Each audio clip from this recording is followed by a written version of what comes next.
This is Dave, and I'm here with Ethan, and together we are Dave and Ethan's 2000-inch Weird Al podcast, episode 35-inch. On this episode, we interview Weird Al's personal hair and makeup stylist, Sean James. It's Dave and Ethan's 2000-inch Weird Al podcast. It's a podcast about Weird Al. It's Dave and Ethan's 2000-inch Weird Al podcast. Seriously, the whole podcast is about Weird Al. Dave and Ethan's 2000-inch Weird Al podcast. You don't have to listen, but we're glad you are. Dave and Ethan's 2000-inch Weird Al podcast. Happy New Year, Ethan. Happy New Year, Dave! And happy January 1st! Oh no, we're not doing that again. Ethan, what did you get for Christmas? Well, I got some really cool things. You already saw one of these. I sent you a picture. But I got a custom-made Gill and Chill t-shirt from my girlfriend. Wow. It's such a cool shirt. It's so cool. She did say if Dave was jealous that she would make you one too. Oh, nice. Excellent. Oh, by the way, for the record, I'm jealous. Well, we'll just have to wait for her to hear this episode. And I also, what I was really excited about getting was a portfolio to display my Strings Attached Tour posters. So I've already gone through and I've put all of my Strings Attached Tour posters into these display portfolios. And it is so fun to be able to flip through and look at them. And I had so much fun spending hours sorting them, putting them in order, sliding them in, sliding them out, realizing I forgot to put one in the one spot, moving them all around. It's been a process.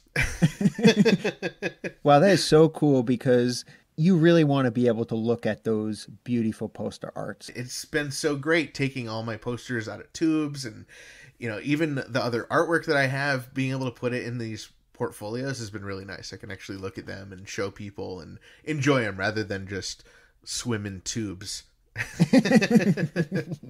Yeah, I love collecting posters, but that is the hardest thing to do, is to display them, because you only have so much wall space that you can put up Right. posters on. And there are just so many of them, and you have to then come up with this plan. How do I rotate them, and how often do I rotate them? But if you have them in a nice little portfolio book like that, then you can basically look at them at any time you want. Yes, props goes to Kenneth Gwinnett for the idea. He sent me the ones that he got, and that's the ones I asked Santa for. I hope you had a great Christmas too, Dave. I did. I had a wonderful Christmas. Thank you for asking. I wonder what Al got. You know, it looks like he probably got himself a drone for Christmas.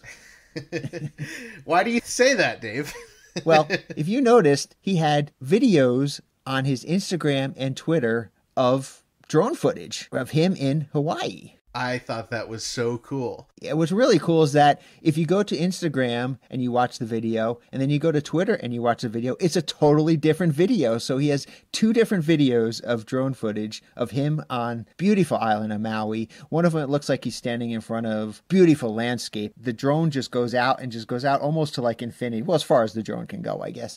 And it's just really beautiful. It starts at close up of his face and just kind of zooms all the way out. I can only imagine the hilarious things Al is going to come up with a video drone. Oh, I know. I know.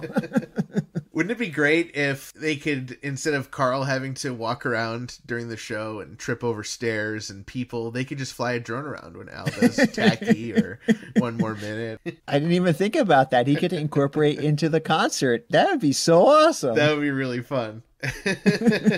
Could like fly it above the balcony and just get fan reactions from the balcony. It'd be really cool. That would be really cool. Well, hopefully we'll get to see something like that in the future. Yeah, maybe we'll see some of the drone footage in a music video. Oh, that would be cool. That would be really cool. Sounds like Al had a great holiday. Sounds like you had a great holiday. I had a great holiday. I hope our listeners had a great holiday. But, you know, just thinking back to last week's episode where we talked about 2019, it really was a great year for the podcast. And, you know, going into the new year, I am just so thankful for all of our listeners, all of our supporters, everyone who has made this podcast as great as it has been. Oh, yeah, absolutely. Thank you to everybody who listens or subscribes or just sends us a message and lets us know how much they appreciate this podcast. One thing I was wondering, though, you know, during last week's podcast, episode 34-inch, You talked about how many hours and minutes and yada, yada, yada we've had of the podcast.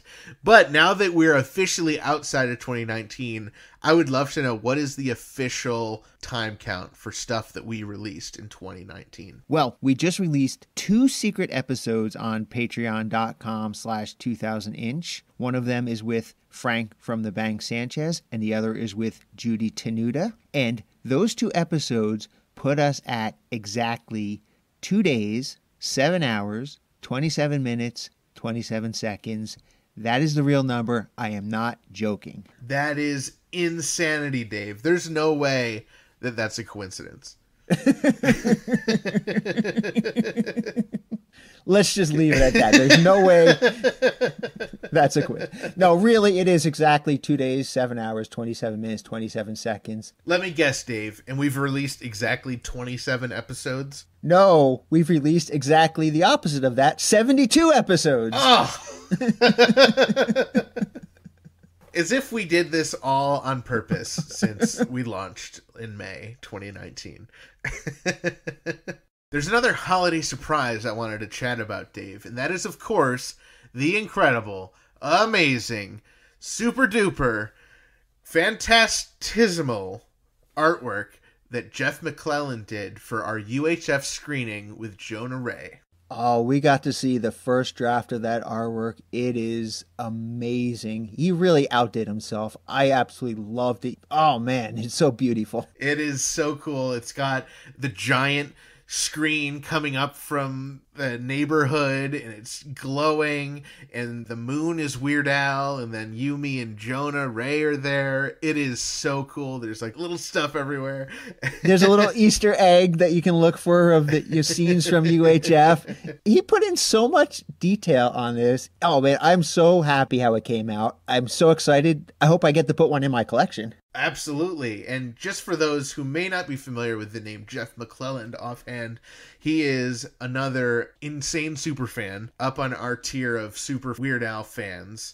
And he designed 3 of the posters from the Strings Attached tour for Weird Al, and they are just incredible. 3 of my favorite designs are his. And the fact that we now have a poster designed by him for our screening of UHF with Jonah Ray on January 25th, 2020 at Proctor's in Schenectady is just insane. Oh, yeah. For more details on that, you can check out uhf.2000inch.com. And we are going to get them screen printed, Dave. I cannot wait. We're going to have them for sale at the event. And I'm sure if any super fans who are a little too far away to come to our event really, really wants one of those posters, if they send us or Frank a message, I'm sure we can help them out. Jeff is putting the finishing touches on the poster, and we expect it'll be ready to unveil to our listeners very soon. So, of course, we'll post it everywhere on social media, on the website, on Patreon. So you definitely want to look for that when it comes out. And if you're interested in a poster, please email Frank or hit us up on social media. Or we'll have them available at the event. Speaking of stuff available at the event, Dave, you do know who's going to be there selling vegan Twinkie Wiener sandwiches. Robert De Niro? Well, his mole may be there.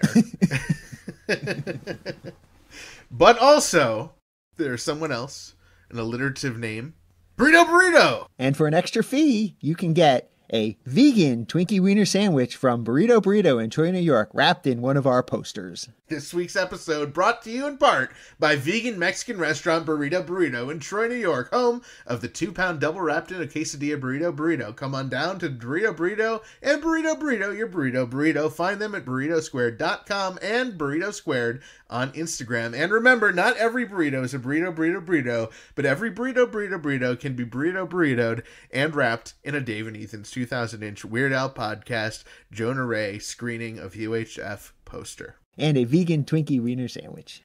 All right, Ethan, I'm so excited. I can't wait to talk to Sean James. Dave and I are thrilled to introduce to the program Weird Al's personal hair and makeup artist, Sean James. Sean, how are you doing? I'm doing great. How are you guys? I'm excited to talk with you. We're doing great. Thank you so much. It was amazing. I got to say hi to you very briefly at the Gallery 1988 appearance. Yeah, that was a really cool exhibit. Yeah. It was great to talk with you. And you know what? I remember meeting you before. I met you at the Walk of Fame. Because Dave, of course, was one of the fans who spearheaded that whole campaign. That's what Al reminded me of that. Yes, I was there. That was such a fun day. Wasn't that a great day? Yeah, God, I was so like excited to be there, and what a fun thing for Al as well. So I mean, to be funded by the fans, and you know, like how fantastic. And just how many people came out to support Al that day? They were lying down the street. I've never seen a crowd that big just for something like that. Yeah, it's really cool. It's really cool. So, Sean, we would love to hear about yourself. How did you get into this line of work? So, you know, I was always fascinated with like masks and things like that when I was a kid. So I always had like monster masks. And, you know, originally I really wanted to be a makeup artist for horror makeup and do all that kind of special effects makeup. But I was a little kid in Sydney, Australia, and we moved to Brisbane, and we actually moved to the Sunshine Coast, and eventually I ended up in Brisbane in hairdressing college at the Kangaroo Point College of TAFE, which sounds like a joke. But it does. Kangaroo College. Yeah, I was at the Kangaroo Point College of TAFE, which I don't think exists anymore. But yeah, in Brisbane, that's where, if you wanted to learn a trade, that's where you went to. Wow. You went to that. You did a 4-year course to learn your trade, and yeah, that's what I did. I worked for a company called John LaCourte, which was kind of like your big chain salons in America. Very, very big on education, and we had a guy from Vidal Sassoon flown in from London who was our senior educator, and he taught me Vidal Sassoon and all of that, and I fell into the hair world. He said to me, we ended up actually living with a group of like 4 of us lived in this house, and he became a real mentor to me. His name was Oscar Coleman, who's he has these salons in Australia called Oscar, which are very popular. And he said to me, Sean, you got to get out of Brisbane and you got to go to Los Angeles. That's where you belong. and you know, he's an Irishman who traveled all over the world, and I kind of took his advice. He said to me, you know, get a portfolio together of your work and go to Los Angeles. And I did that. I came to LA, and the second week I was here, I got a job on a film. It was called Sens and I, which was Afrikaans for Look What We've Done, or something like that. I may have got that incorrectly. And it had a famous South African actress in it, and I did her hair for the movie, and it was nominated the following year for an Oscar. Wow. Oh, nice. And I was hooked. You know, it hooked me. I would have been this kid in Brisbane in a shopping mall, and that would have been my life. You know, I literally have friends who are still doing that, and there's nothing against that, but my career took a different turn. You know, I did a bunch of things. I worked with all the supermodels of that time. I worked with an agency called Zenobia, and Keith used to help me get these great jobs. And I worked in fashion and film, and I've done a million commercials, like probably, you know, you've seen all the commercials I've done, like Nintendo, oh, cool. Daisy sour cream, you know, Applebee's, TGI Fridays, you know, all these like very basic commercials. That's awesome. And I've done every kind of commercial you could think of. Microsoft, we did these amazing Microsoft commercials with, and you know, I've really lived in the world of film and television. I was working every day, like when I wasn't working on sets, I was working at this place called Fred Siegel. So Fred Siegel is a famous department store. It was in Santa Monica. It's closed now, which is like feels so weird. because I spent a lot of my time at Fred Siegel. That'll come up again later when you ask me another question. But, anyway, hang on to Fred Siegel. So, but yeah, that's how I got into that. Now, when you came out to LA, was that your first time coming to the US? Yes, it was my first time. I originally was going to go to Hawaii. I had met this guy in Hawaii, and we kind of fell in love a little bit, and I was going to move to Hawaii and didn't end up working out. So I changed my flight to Los Angeles. Thank God. Yeah. Wow. And so when you came out to LA that first time, was it you were moving out, or was it I'm just going to come and see what happens? And well, I had $500, my bike, and my boogie board. I used to be a competitive boogie board rider. So, wow. I know, it's so weird, and like such a weirdo, you know. I was not a proper surfer. I was the boogie boarder, you know. Surfers really don't look to as being surfers, but we think we're surfers. And I had my bike and my boogie board. My bike, the importance of that was, you know, I didn't have any wheels to get around on, so I did that. And I didn't have a green card at the time. I do have to admit that. I came on a tourist visa, so I couldn't really work, but I ended up doing some day laboring jobs. And I literally, and I tell this story because I think it's really important to tell this story of what I did for my survival. I didn't have a way of getting a job. I had my hairdressing career. I had a goal and I had a dream, and I knew what I wanted, but there were a lot of roadblocks in front of me, and one of them was like getting work. And so I ended up doing day laboring jobs. So I went down to the local hardware store with a bunch of the Latino guys down there.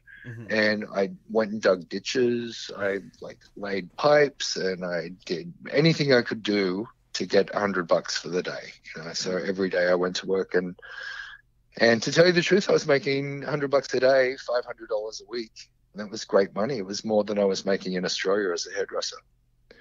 So eventually I got my green card, and I was able to work in Fred Siegel. And so I, you know, did it the right way.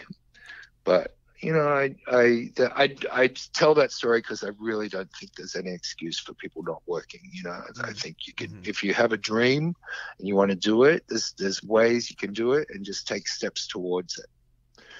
And even if it might not be the thing you're doing, you know, you might have to do something in the meantime to get to where you're going.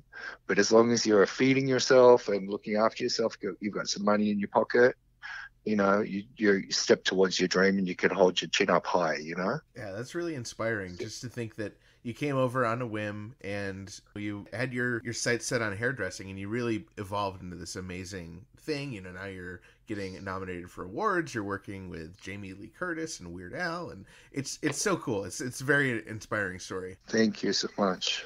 Yeah, it's been quite a journey. I mean, I've had a lot of really cool people that I've gotten to work with, and, you know, just a pair of scissors and a comb, you know, it's like, it's crazy what kind of world you can create with a little tool in your hand. Yeah, so Ethan mentioned that you were nominated for this local 706 Guild Award for Best Hair for a TV commercial or music video. Can you tell us a little about that? Is that your first nomination? So it's actually my third nomination, and it's really cool. To be in the local 706 union is a real honor. It took me years of hard work to get into that. And I got into the union through my work with Chris Hardwick on a show called At Midnight. I love that show.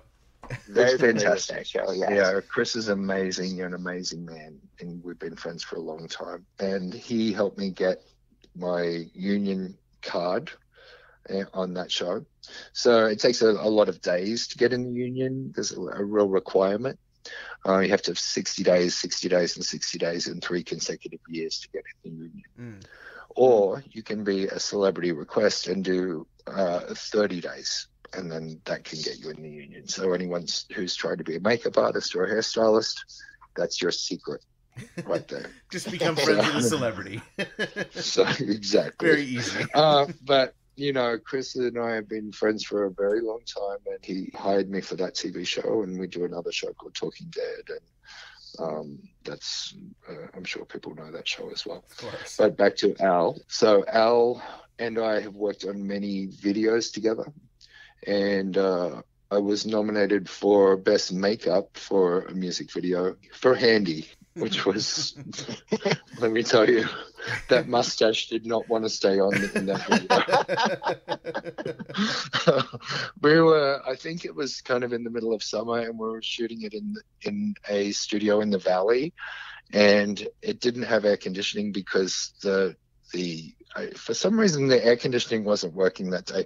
So, you know, you're in the valley and it's hot and people sweat and mustaches don't stick on sweat. So it was every other take I had to run in there. I'm sure it was so annoying. But, you know, of course, when someone's doing lyrics and using their mouth, and you kind of have to, you know, Al has to perform bigger movements for a video, so especially wearing a mustache. Right. So you're like, and so all the flexibility of the mustache is, you know, doesn't stick with the glue. So we had a backup mustache, and there was a whole thing. And so I figured I'm going to enter that into best makeup for a music video. And let me tell you, don't take me the wrong way, because I know that it's, you know, it's not some creature makeup. I know it's just a mustache and everything, but I feel like it deserved a little acknowledgement. In the sweltering heat for hours. Yeah. Reapplying. And the makeup stayed on, and he looked amazing in that music video. He looked exactly like we wanted him to look. And the mustache continuity is just fantastic. Yeah, exactly. You know, awards. Let me say, awards are all a bit of a. They're a great promotion for a lot of people. Yeah. Awards are a great way to promote movies. They're a great way to promote someone's business and recognition and acknowledgement, and they make you feel part of, but they can also make you feel not part of as well if you're not nominated. I mean, there's good pros and cons to awards, but I literally was just talking to someone in the union the other day, and I said, it's such a great thing to everybody to come together and acknowledge people's work that they've done throughout the year, whether it be the best makeup or the not the best makeup. You know, it's still work that you do, and it's still fun to have some recognition. And so I always enter my work and try and get as many votes as I can through my friends. But, you know, surprisingly, I've been nominated 3 times. So I think the first one was for Perform This Way. Wow. Perform This Way. A very makeup and hair heavy video. Very, yes. And then most recently, Al with Sam Jones. Okay. So, Nice. yeah, so as his and which normally wouldn't even be like how, like, what is that, like an ad for a show? Like, it's not exciting. How is that a nomination? Well, I participated, so I got acknowledged, and that's showing up is part of the step number 1, you know, just show up. So I'm fortunate I got nominated, but we'll see if I win. Hey, if any of you are out there and you're a local 706 makeup artist, please vote for me. I mean, come on. I know I'm up against Pose and, you know, all these other things. Don't pick the obvious. Pick me. Come on. I mean, for Weird Al fans, you are the obvious. So Well, please pick Al for Sam Jones. I mean, come on. We've been nominated 3 times. We've never won. Come on, this time we can do it. Tell all your local 706 makeup artists and hairstylist friends to vote for Weird Al for Sam Jones in the best hair for a TV commercial or music video. Dave, I think we need to find a celebrity to hire us for 3 years, and then we can join and vote for Sean. Yes. Yes, please, guys, come on. I know I can teach. You can be my apprentice. Yeah. Perfect. Yeah. I'll work with you. That'd be I'm in. great. Let's do it. Any celebrities out there, please let us know. You need an apprentice. That's so great. Maybe Patton Oswalt needs somebody. Yeah, hey, that'd be great. I was just watching one of Al's shows from, I think, the 90s. It was the Weird Al show, Yeah. the kids show that he did. Yeah. And there was a baby Patton Oswalt in it. It was so great. Oh my God. Yes. Baby Patton. It's like Baby Yoda. Baby Patton. Baby Patton. Yeah. Oh, it's hilarious. So cute. Yeah. Do you work with Patton? Yes, he was in Foil. Oh, that's He right. was- That's right. Oh, He was yes. the monster, I think he was in Foil. The lizard Was he? man. The lizard man. Yeah, he was the monster. That's funny. And also Thomas Lennon. Was it? Tom Lennon. Yes, Yep. Tom Lennon, my old executive producer from At Yeah. Midnight. Yeah. Wow, that's Yes, great. I love Tom Lennon. Oh, I love me some Tom Lennon. He is just so cool. He is Mr. Cool. I have to say, he's always Mr. Cool. I just love I love him, and he looks great in shorts. I'm so excited that Reno 911's coming back. I was a huge fan of that show. Oh, fantastic! Yeah, Yeah. it's really cool. I mean, it's so crazy that it's almost like real life Florida. You're right. You're right. Reno is the wrong choice. Yeah. I think they did it in Florida one time. Yeah, I think one of the I think movies was in Florida or something. Yeah. That's I so mean, great. it's so perfect. So, Sean, we got to know, how did you get connected with Al initially? Oh, so I was just, I've just come from having brunch with Al just now. And Suzanne, his wife, and Nina, his daughter, and they're really good friends of mine and my husband's. We've gotten to know each other over the years as friends, not just as workmates, Yeah. I met Suzanne, was the first person I met, and we met at Fred Siegel. Ah, yeah, it's there's all the coming callback. back. So I was doing this thing. I was out the front. They were photographing me because I dressed kind of almost like someone from the Tacky video. And that's just my natural state of being. And I was doing something with this thing called Man on the Street, and they came and photographed my outfit. I'm sure it was something probably from Vivienne Westwood, who's my favorite designer, and they were photographing me for Man on the Street. And this woman walked by, and she was dressed really cool, and I said, oh, you should do her as well. And so we got talking, and that was Suzanne. And so I had no idea who Suzanne was. She was just someone that I instantly, the moment I saw her, we had this magnetic connection. And we got talking, and she said, well, what would you do with my hair? And I said, well, why don't you come in? Let's have a talk. Come in. And so she came in, and I ended up cutting her hair. And we found out that we have a mutual friend. We actually have two mutual friends. Jamie Lee Curtis was her friend. And she had no idea I did Jamie's hair. Wow. And we have another friend, her name's Frowley, and Frowley's a long time friend of mine. And she's Ben Folds' ex-wife. Ah, And Frowley is a musician as well. You should check her out. She does this really highly spiritual, connective music, and she and I really connect. And she was performing like 2 weeks later at this place on Melrose or maybe Largo or somewhere like that. And she invited us to go and see that. Guess who was there? Suzanne and Al. So that was my first time that I met Al. And then Suzanne came back in for another haircut. And she said, oh, well, Al needs a haircut. What do you think? Could you do his hair? And are you good with curly hair? I'm like, yes, I'm very good with curly hair.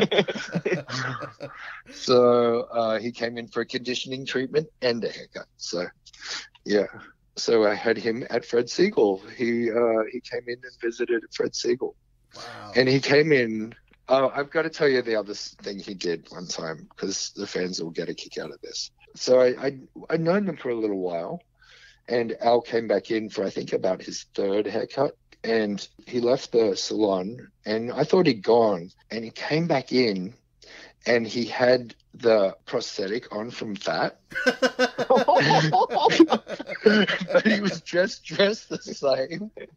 And he just walked in with that on his face, just to kind of like take me blindside me, just for fun, just like serious for fun, just for a moment in time. He was having some fun, like a 15-year-old. Like, it was so funny. I laughed, not visually at like what he looked like, but I was laughing at how wonderful it was that he was this 15-year-old, like, sense of fun. And I just connect to it so much. If anyone knows me, they know what a 15-year-old I am. I mean, I love to have fun. You know, I love like silly things, and you know, I like a little bit of mischief, and I like a little like fun antics that you wouldn't normally think of. That, like, just a little surprise in the day.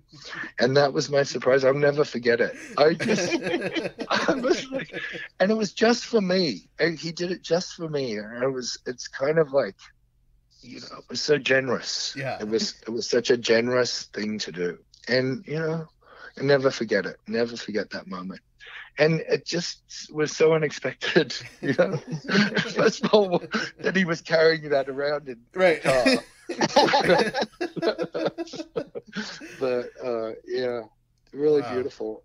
Yeah. And he and I connect. I mean, he is so loving and such a beautiful, like, wow, what a beautiful man.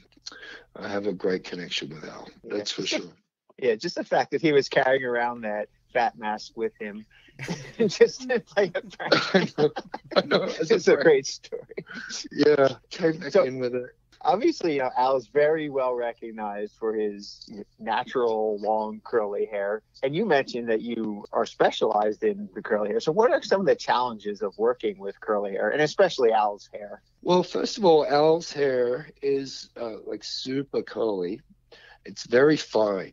He has a very, like, it's a fine hair strand. Mm-hmm. So the challenges are that it can get a little bit frizzy if you don't take control of it. So for his everyday, look for Al when he's just walking around, and you know, if you see Al in the street, he's taking a photo with you, his hair is not done. But you know, for videos and things, I usually like take his natural curl, and I use a really fine curling iron. I use an FHI Heat curling iron. It's a really, like, it's a specific curling iron that I use. And I vary, like, the different widths of the curling iron for different things. So sometimes I do it really curly, and there's a funny incident that happened. But most of the time I just, you know, I really check with Alan what he wants it to look like. And, you know, it's really under his direction, to tell you the truth. Like, for example, in the foil video, the hair was supposed to look like Lord's hair, Right. So we did it, like, I did it on a larger curling iron than what I normally would. So it's like a big barrel kind of curl. It's a big bouncy. It's more soft, the curl in that video. If you look at it, you can see it's a bigger, fuller curl, which actually turned out looking really great. I really love the hair in that video. And it looks just like Lord's hair did in her video. But there was one time, and I started getting into, like, having the really specific curling rod for Al's hair. So I had, like, all these different things, and it was like a packet a little bag that I have just for Al. And I have one just for Jamie Lee Curtis. Like, I have Jamie Lee Curtis brushes that are just Jamie Lee Curtis's brushes. Wow. And I have Al's hair kit. And I just kept adding these more and more. I just kept adding these curling irons. And then I got into like making the tiniest curl I could make. And I found this beard curling iron, and it, like, is for curling beards. And it's this tiniest little iron. It's like smaller than a finger, it's like probably like the size of like a pencil. Wow. And so it's for curling beards and mustaches and making them, make that curly thing. And I'm like, oh, wow, this is so cool. I'm going to use this on Al. I'm going to use this one on Al. And so we get booked on this job. We did it. It was for Omaze. Do you know Omaze? Yeah. Yes. Of course. So we're in a coffee shop and we're doing this Omaze, and I do his hair, and I did his hair in the coffee shop. We really didn't have like a hair and makeup area. I did his hair there, and then there's not a lot of mirrors or anything around, so we just go in the coffee shop, and I'm thinking, oh, it looks really curly and great and everything. And then the video comes out, and Al sends me the video and says, maybe not as curly next time. And so I really didn't notice, but when he sent me the video and I clicked and looked at it, I'm like, oh my God, I really went overboard on the curls. So anyone looking at that video, that's not how it's supposed to be. It's supposed to be a little less curly. I should have stretched it out a little bit, like looking in hindsight. And actually, there's so many different versions of Al's hair. Like when he had bangs he had like man with bangs hair for the Weird Al show back in the 80s. It was like that, and he had the little mustache, and there's a lot of different kinds of curly looks for Al. Yeah. And I think I was probably in my mind just looking at that at the time, but once he brought it up, I'm super self-conscious every time I curl his hair. Okay, so what size curl do you want to be today? So yeah, it's just hair. It's just hair. But look how famous that hair is. It's like the most famous curly hair in the world, I think. It's fantastic. I mean, it's such an iconic thing. I mean, even looking at the Gallery 1988 or any other kind of fan art or representation of Al, people always go to the curls. I mean, that is like the signature Al look. It sure is. And to speak about the art and from the gallery, I think you guys know I bought a piece of art at the show, and in the art that I bought, it's by a girl named D Harmony, I think is her name, D_Harmony. I loved the picture so much. First of all, I thought it was the most beautiful painting. A lot of them are prints, I thought it just suited something that I would have in my house. And so I bought that one, but it also represented the hair that I had done that day. Right. So in the picture, I can see that like she has recreated the exact curls that I did on that day. And it looks like a picture of my work. So I had to have it. And so I went and I bought it. I bought it immediately. I knew that it was going to be sought after. I went straight. I was like, no, I need to get it right now. And so I bought it. And, Suzanne and Al have just told me that they had my card refunded and they gave it to me for Christmas. Oh, that's so cool. Isn't that sweet? That is so sweet. Very sweet. Yeah. So I ended up, getting a beautiful piece of art for Christmas off the Yankovics. That piece was amazing. I loved it. And I wasn't really after, I was more after the print. I wasn't after getting the original art, but I saw that one and I was like, boy, I think I want to get that. And then I heard you got it and I was like, okay, he is the right person to own that. That is, Oh, thank you. I appreciate that. It made me very happy that you got that piece. It's such a cool piece. Do you know where you're going to hang it? Yeah, I know exactly where I'm going to hang it. Yep. It's going to go in my side. I have a really fantastic house that my husband and I bought together. And in our entryway, it has these, like a little dividing hallway. And I have a beautiful Miro painting there. And I have another piece of art. It's like this little Picasso lithograph. Whoa. And it's going to go right across the wall from the Picasso lithograph. Oh, I love that. Isn't that great? I love that. I'm like, perfect. It's in perfect company. Yes, absolutely. Yeah. Wow. Yeah, I really love art. Art's my inspiration for life, and I think it's a fantastic way of communication. So, Especially when Al is the subject of the art. I'm curious, Sean, how would you personally describe Al's style? Al's style reminds me of a vacation. And a very comfortable vacation. It's an excellent answer. Very comfortable vacation. I love that. Yes, someone enjoying themselves. Sure. And I want to touch a little bit on the music videos, but I do have another question I want to ask you about, and that is, what is the most unusual request that Al has ever asked of you? To tell you the truth, Perform This Way was the most unusual thing that we've done. And it was fascinating. I mean, that was really like Al produced and directed and performed and did everything in that video. I mean, like, he was the master that day. It was fascinating watching him do everything like that. He asked me to make the wig for him, so I had to make a wig for like the Lady Gaga wig. So that's handmade. I made that from scratch. So, you know, I put all the yellow hair in it and, you know, created the look, and I did that from it was just a basic wig, and then I turned it into Gaga's hair. So I was really proud of that wig. That wig was fantastic. In fact, he uses that wig on stage. He did use it on stage for a long time. I'm not sure if he's still using it. I also did the wig for the Smells Like Teen Spirit. So wow, the Kurt Cobain wig for him. So you've been with Al for a while then. Yeah, but I didn't do it. I didn't do the video. I just redid a wig for him for the tour. Oh, okay. For his tour. Yeah. No, I didn't do the video. Now, what is it like with these wigs? Because Al has really long, curly, bushy hair, and you've got to fit this under this wig. What kind of designs do you have to, accommodations do you have to make for these wigs? And how do you get Al's hair under these wigs and make it look like his natural hair? What I do is I flat iron the hair and then stick it under. I pin it and stick it under the hair and try and get it looking as good as possible.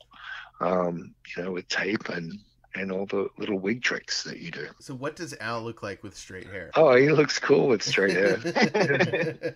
I'd love to see He looks that. cool anyway. Yeah, he looks cool. There is some photo of me somewhere with him.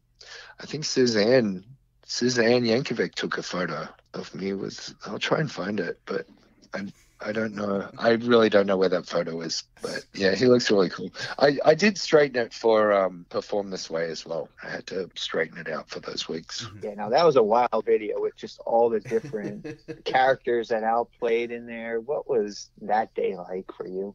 That day we shot it in 2 days, and it was hectic.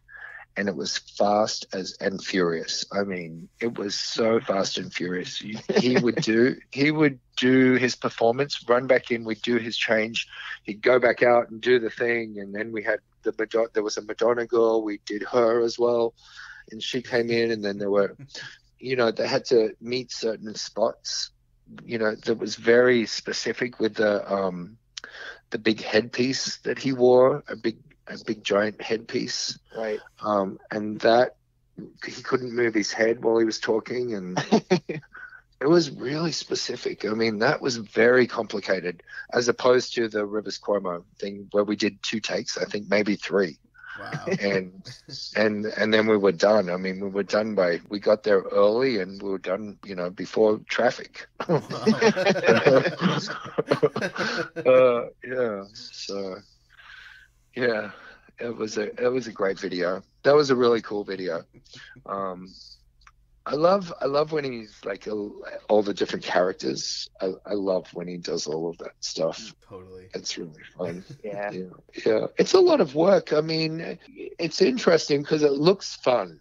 It looks like it's a lot of fun, but it's quite intense, the work, because you have a crew and you're paying a crew for their time, and you can't stall on that kind of stuff. So it's a very precise thing, and you have a schedule. You're on a schedule. You have to meet, and by a certain time. You have your plan, and you have to meet each mark as you're going along. Otherwise, you'll be there till 1 o'clock in the morning, and it will cost you double.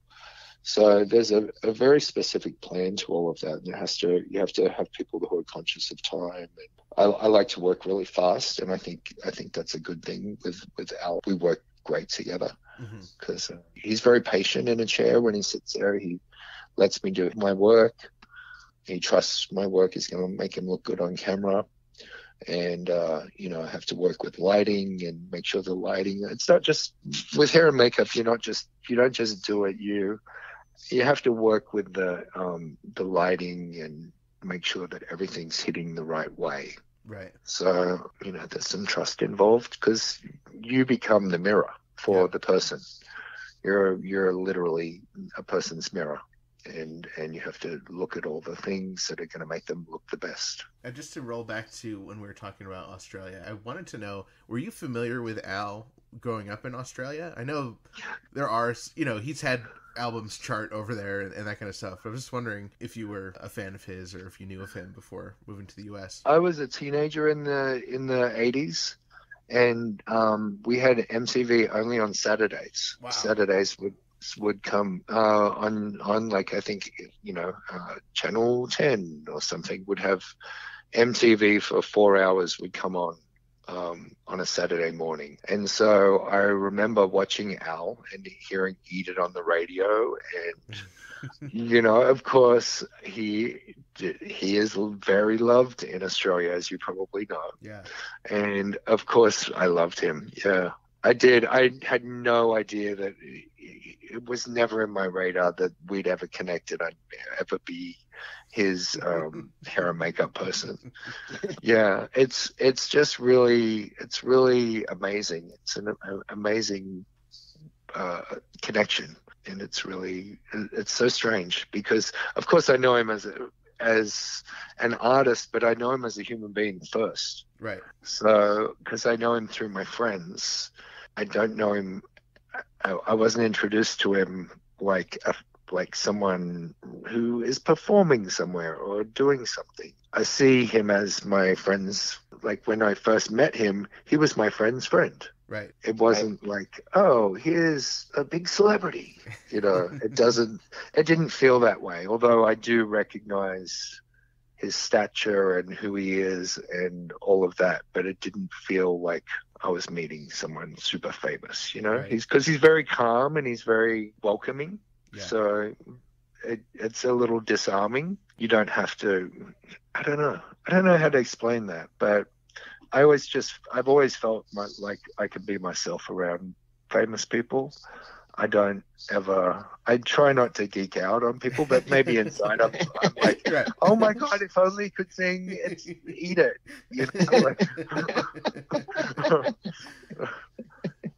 So yeah. Wow. You had mentioned that your personal style related with Tacky, and you were on the Tacky video. And what was that like? Did you get to put any of your own personal touches onto the characters in the Tacky video? Jack Black and... Okay, well, there's a secret in the Tacky video. Okay. So as Eric Stone Street is running through the Tacky video, in the background there's a hat, and that hat is my Vivienne Westwood hat. That is actually the Pharrell hat that Pharrell wears. Whoa. In his hat, and that was my contribution to the video. That's awesome. I'm gonna definitely go That's look for awesome. that right now. It's a secret it's hanging on a rack or it's hanging in the back, and it's the hat that Pharrell wears in his song. Wow. And then there's another story. The hat that Pharrell wears is actually the hat that Malcolm McLaren wears in Buffalo Girls. Oh, okay. Yeah, so that's where that hat originally comes from. I had a pair of Jeremy Scott winged shoes that Jack Black was going to wear, but then the stylist ended up taking them off. So that was my other contribution, but it didn't make it. That was a fun day. God, I did everyone's hair and makeup in that. Margaret Cho, You know, I did everyone That's in so that day. amazing. That was a really fun day. It was in a fantastic loft downtown LA. It was above a theater, I think, the Orpheum, maybe. It was a theater downtown there, and it was above in a loft there. What a video. That's a fantastic video. It's so iconic. It's so good. Right. Yeah, I love when he performs that. When he performed it all around the world, I guess. Yeah. And he starts off with that and comes into the audience like that.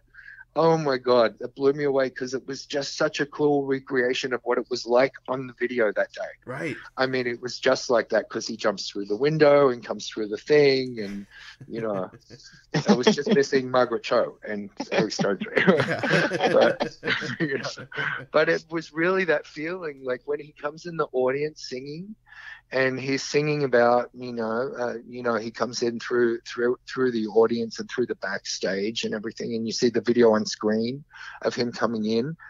It was just when I saw it live, I was like, wow, this is exactly what it felt like on the day in the video. I don't know that we really got into much detail on the foil video. What can you tell us about that day? Especially, I want to learn about Al's foil hat.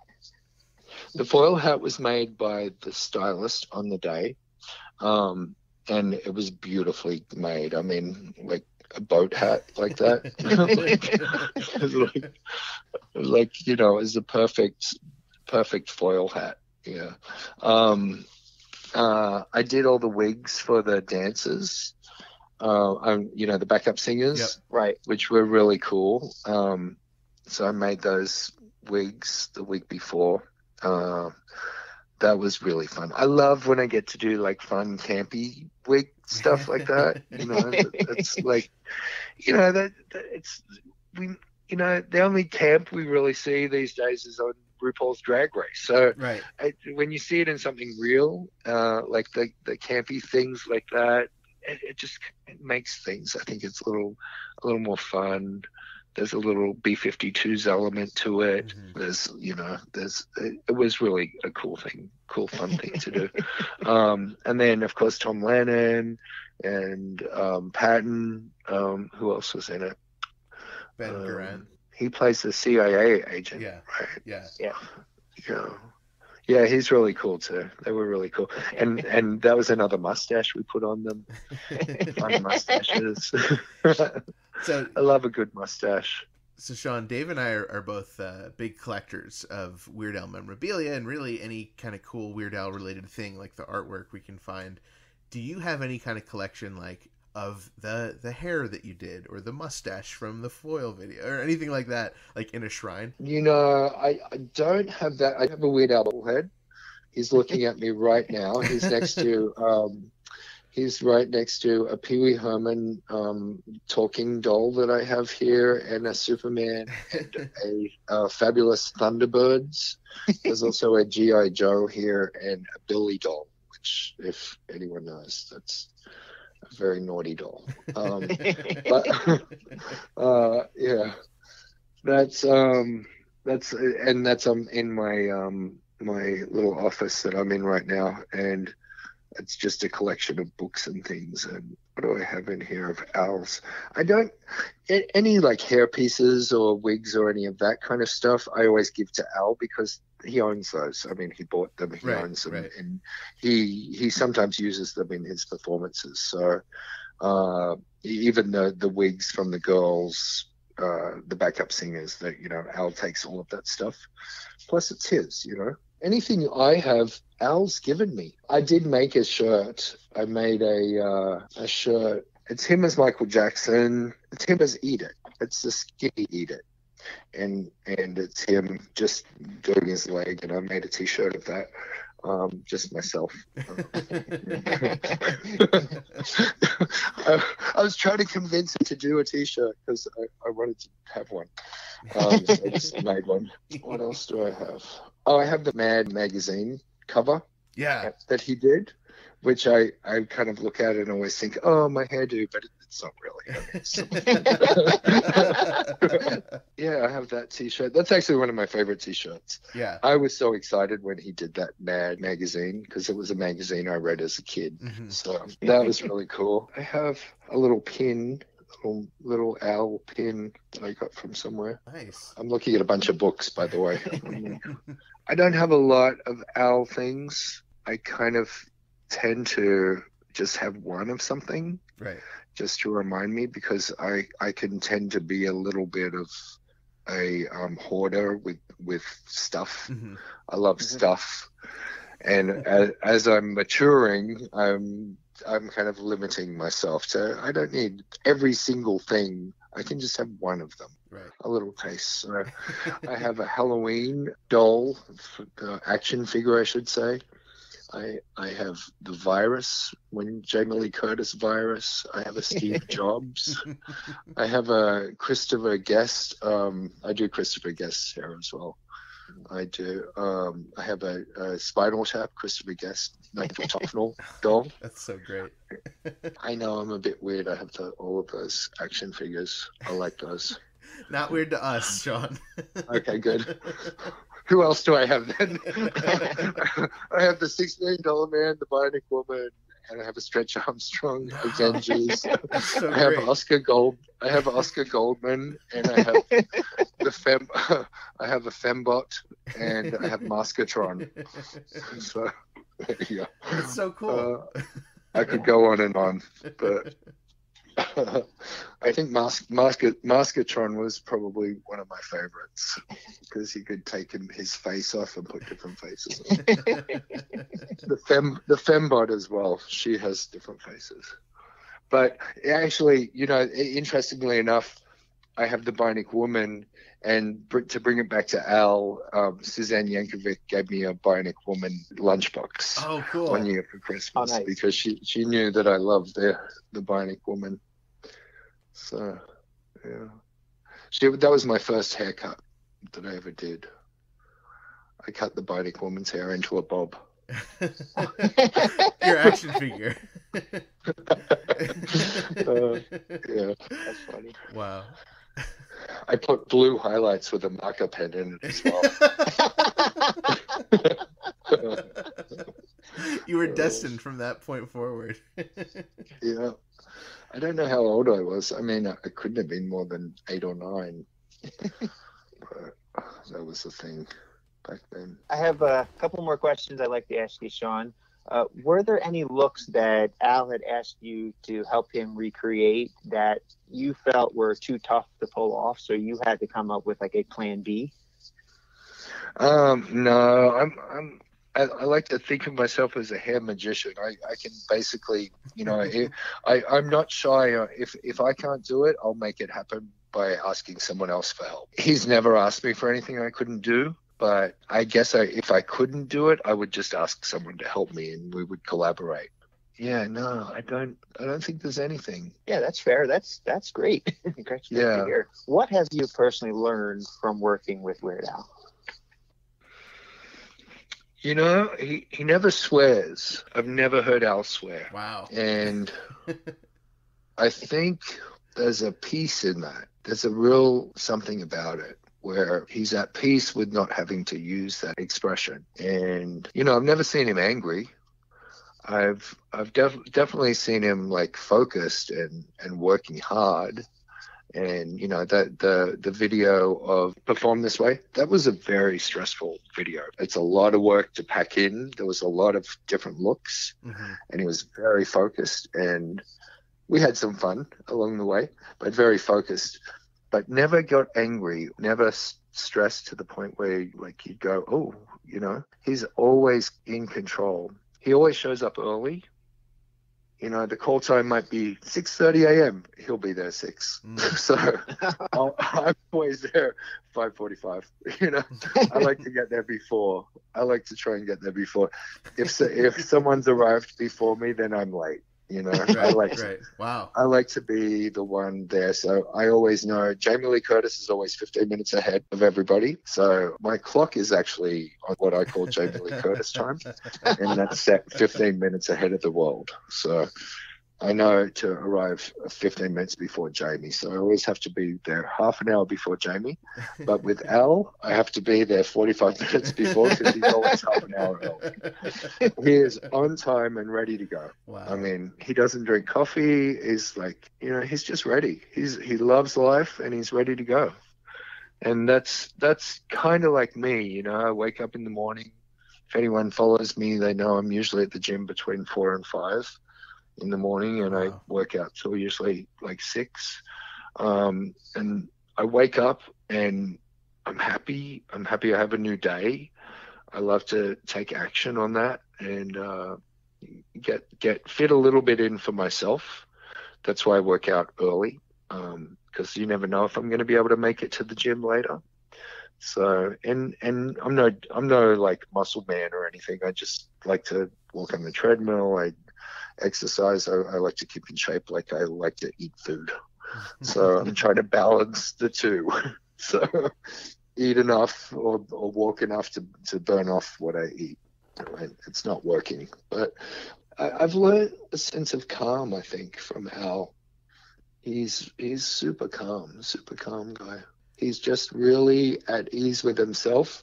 And the fun part is to watch him be super wacky, when we've done like these little cartoon pieces, or he'll be a voice to a cartoon, and I'll go, because sometimes they film, even though it's just a voice thing. Sometimes they'll film, so I like him to be camera ready, so he'll have me film. Cool. And it's, it's fun to watch him do his wacky stuff, because it's so unique. He's just such a unique person. Sean, I would be remiss if I didn't ask this final question. I need to hear about Nicole Kidman. Oh, okay. Nicole Kidman. Well, she's my husband's aunt's cat, and so he originally got her for Christmas, and which is appropriate because it's that time of year, and he called her Noelle, and then he didn't like the name anymore, so we changed it to Nicole. And when we moved in together, I'm super allergic to cats, so I had to have shots once a week. And I got over my cat reaction my eyes would itch and everything would flare up. And I eventually was able to touch the cat. And when I could get close to her, I was like, Nicole, she's Nicole Kidman. And it just kind of stuck. It stuck because, we love Nicole Kidman. Right. And she's not an orange cat, so I don't even know. I mean, the only thing familiar is that her name's Nicole, but I wanted her to have some kind of Aussie thing and some kind of connection to me as well. So I named her Nicole Kidman, and then I made a Instagram page for her, so she's the real Nicole Kidman. Because I think someone took it down. Someone reported us. What? Yes, I know. I hope it wasn't Nicole Kidman. Right. She was getting more likes. Nicole Kidman was getting more likes. Anyway, so she's up there on Instagram, and we take photos, and I love her. She hates me, but I love her. A really cute cat. Yeah, she's so sweet. Dave and I are both cat daddies, so we can relate. Oh my god. Yeah. Oh my god, I just love cats. Yeah. They're so annoyingly cute. Yeah. Oh my god. Sometimes I think of her as like a monkey. I think of her as this monkey, and secretly I've said things to her like, you can talk to me if you want. Say one word, I know you can do it. I know you can talk. She'll just do that stupid meow. So sometimes I like to think that she's talking to me. Right. Like she'll do the meow that sounds like a yes. Or, I'm like, yes, yeah, that is right. But yeah, I love Nicole. Nicole Kidman, I love it. Nicole Kidman, yeah. Sean, you've been so generous with your time. This has been so wonderful hearing all your stories and hearing about your career. Oh, you're welcome. How fun. I was so honored that you guys asked me to do this. I mean, to me, I just go to work and do my stuff. So to be asked to talk about it is a real honor. I really appreciate it. We would love to encourage our followers to follow you on Instagram. You post a lot of great photos with Al at Sean James Hair, and you can follow you there, and we'll keep up to date on the local 706 awards, and if we know anyone, we'll vote. Of course. Awesome. Thank you guys so much. Keep following my story too, because my story, it's either me at the gym or me at work or me at the beach. So it's not a lot of interesting stuff there, but my page, I do put stuff when I'm working with Al. If it's not giving away any secrets, I will post it, and it's usually Al approved.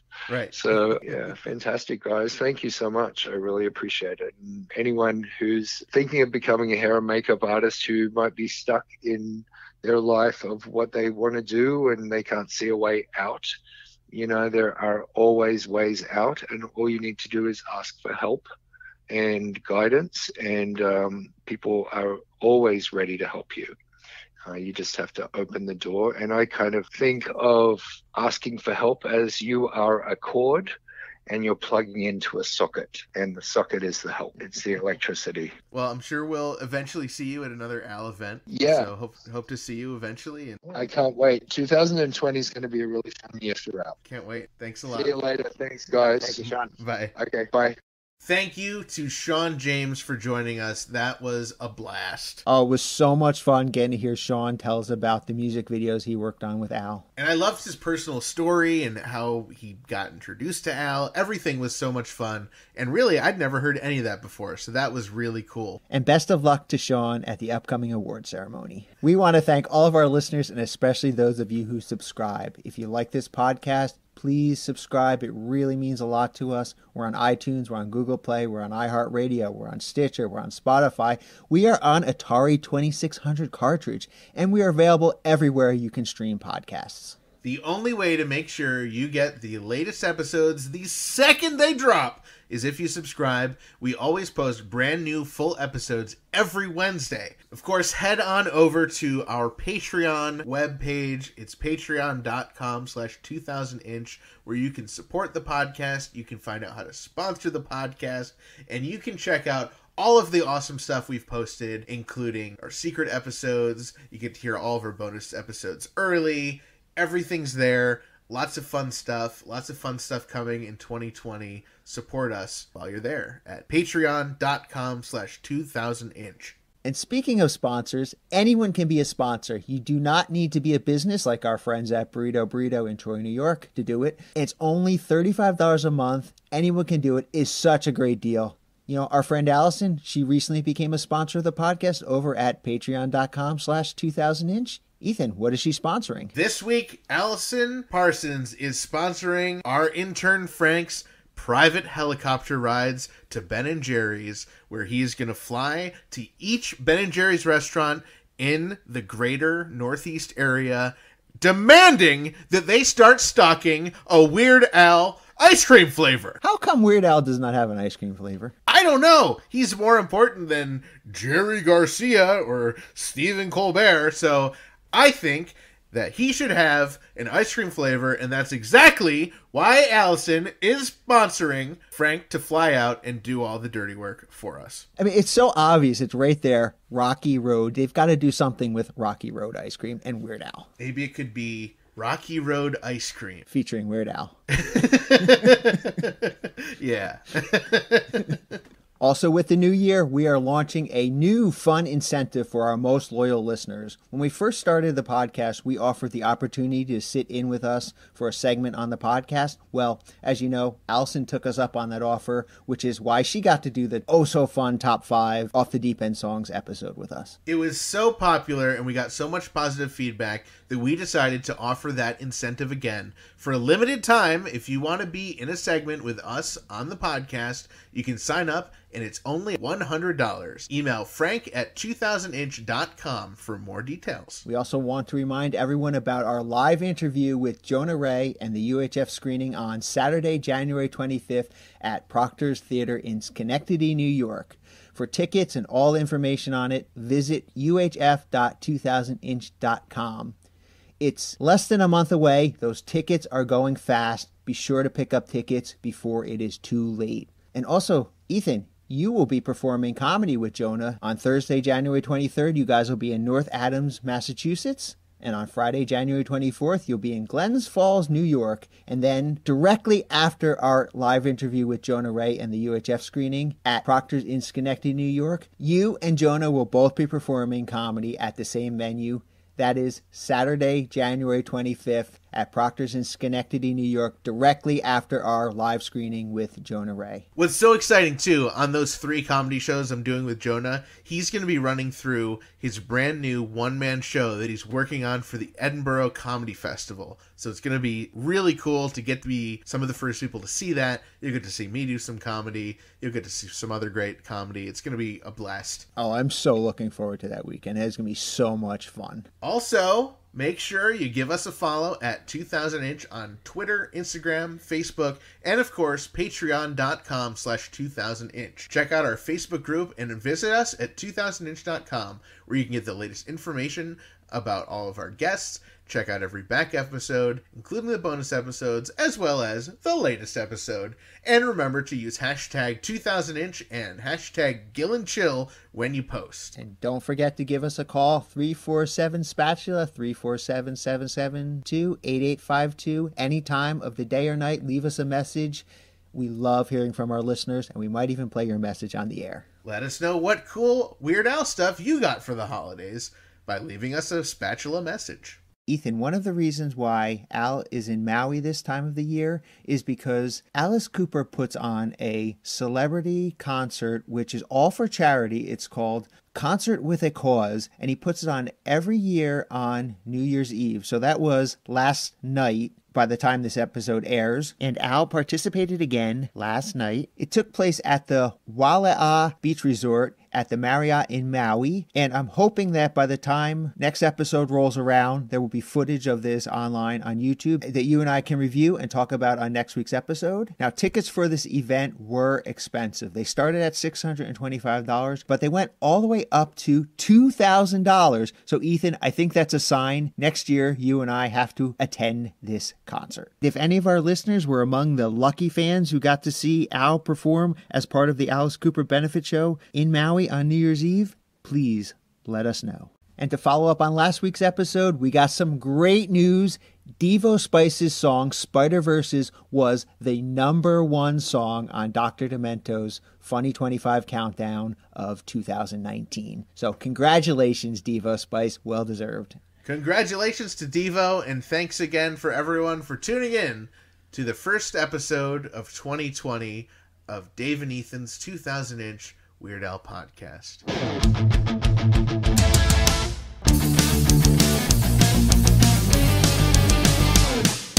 That was Dave and Ethan's 2000 Inch Weird Al podcast, episode 35 Inch.